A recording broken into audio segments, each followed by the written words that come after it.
来看台南市长黄伟哲，虽然是连任成功，但是敢若小赢对手谢龙介无到5万票，红讲是惨赢。这黄伟哲的面册恬静3天了后，再度来发文章。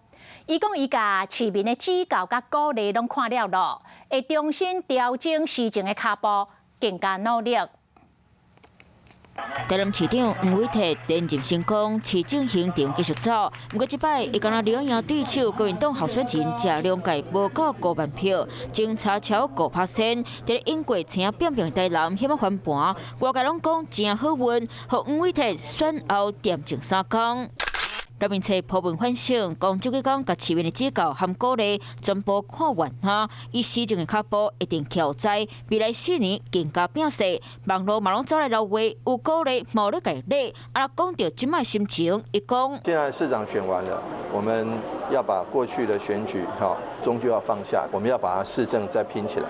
不过选后，说来就是要选正副议长，民进党团临时通知要开会讨论提名的代志，和党内议员真不满。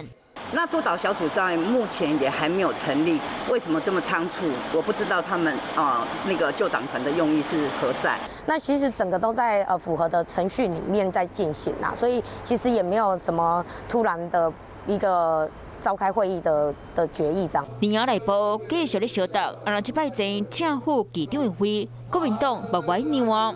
我们当然不让啊！如果说有这个机会，我也想来选这个议长啊。 南洋议员讲要参选，加上意思争取连任的现任无党籍议长郭信良，含伫咧机会攻下28席出的名，说落来议长之战，恐惊会阁继续乱。